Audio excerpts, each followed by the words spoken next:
10 minutinhos, o aumento de tremores ao redor do vulcão Teneguía, que fica lá nas Ilhas Canárias, na Espanha, bem longe, acendeu um alerta aqui no Brasil para um possível tsunami que atingiria o litoral do Nordeste brasileiro, mais precisamente ali a região da Bahia. Vamos entender melhor esse assunto, né? Essa preocupação com o Anderson Farias do Nascimento, que é professor titular do Departamento de Geofísica e também coordenador do Laboratório de Sismologia.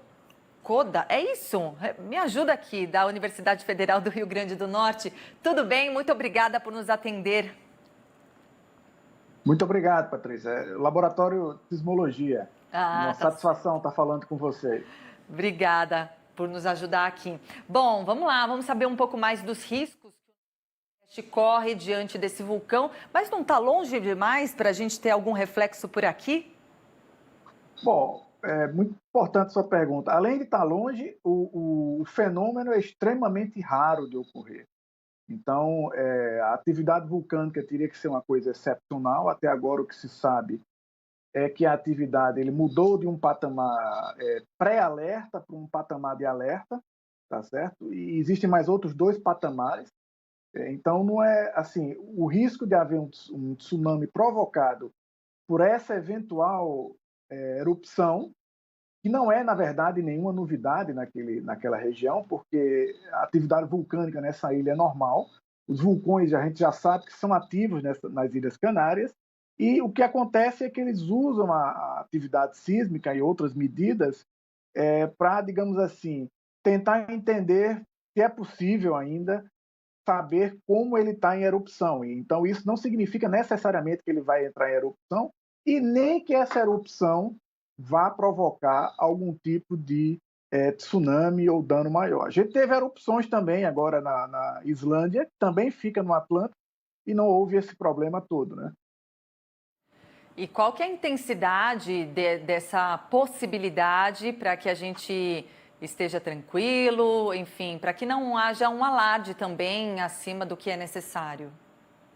Olha, um tsunami para ser provocado por conta dessa erupção vulcânica teria que ser, digamos assim, uma coisa muito excepcional para derrubar uma parte da ilha, provocar um deslizamento para dentro do mar e isso provocar uma onda gigante. Algo extremamente catastrófico de acontecer, né, a possibilidade, e além disso a gente está a milhares de quilômetros de distância. Não existe no Atlântico nenhum sistema de monitoramento e de alerta para tsunami, a não ser como está sendo de alerta do vulcão nas Ilhas Canárias e em alguns locais no Caribe. Porque já se sabe que o Oceano Atlântico não é o oceano que tem o maior risco de provocar esse tipo de fenômeno. Bom, na história recente eu não me lembro aqui, não, mas a gente já teve algum histórico de tsunami aqui no nosso litoral?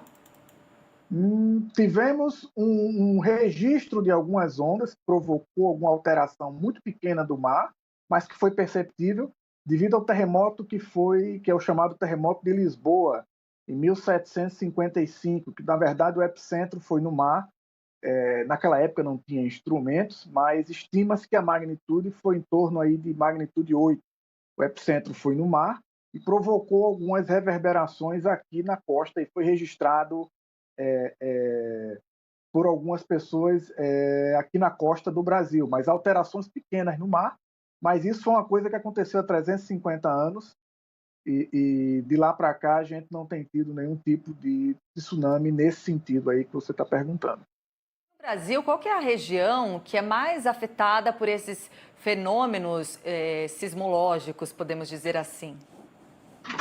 Olha, aqui no Brasil a gente tem a região do Ceará, Rio Grande do Norte, Pernambuco, aqui no Nordeste, agora ultimamente o Recôncavo Baiano também, algumas regiões da Bahia, e além da parte central do Brasil e alguma parte do sul e sudeste do Brasil, principalmente no litoral.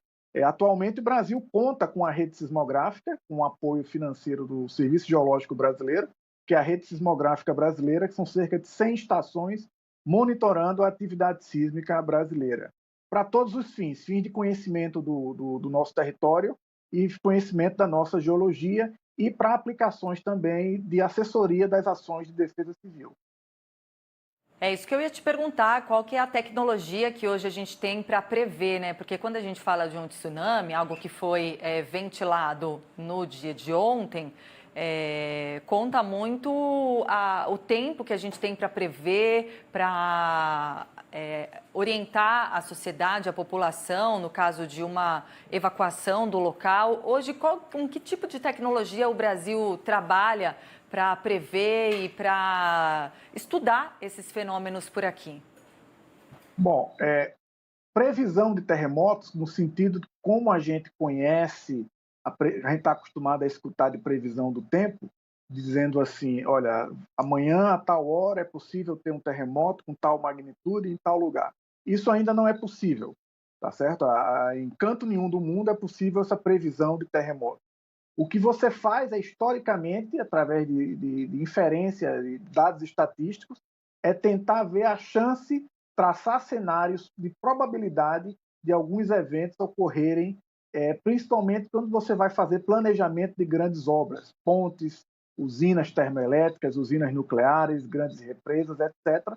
É importante saber esse histórico de sismicidade, mesmo num país em que você tem uma sismicidade relativamente baixa quando você compara com outros países, mas é importante ter esse tipo de dado porque você nunca deve dar probabilidade zero, chance zero a um evento que pode ocorrer, porque na verdade basta um evento catastrófico acontecer e se você não tiver nenhum preparo, tá certo? Isso pode virar um grande problema, tá bom? Porque a ameaça geológica, a ameaça natural, ela sempre existe.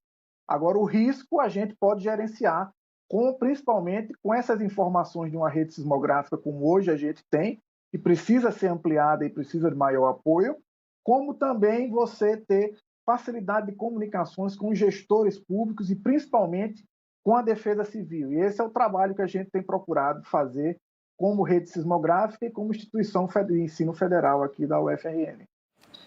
Anderson do Nascimento, muito obrigada pela sua entrevista, pelas suas explicações aqui no Manhã Band News. Ele que é professor titular do Departamento de Geofísica e coordenador do Laboratório Sismológico da UFRN. Bom dia para você, obrigada, viu? Eu agradeço a oportunidade, um bom dia e bom trabalho.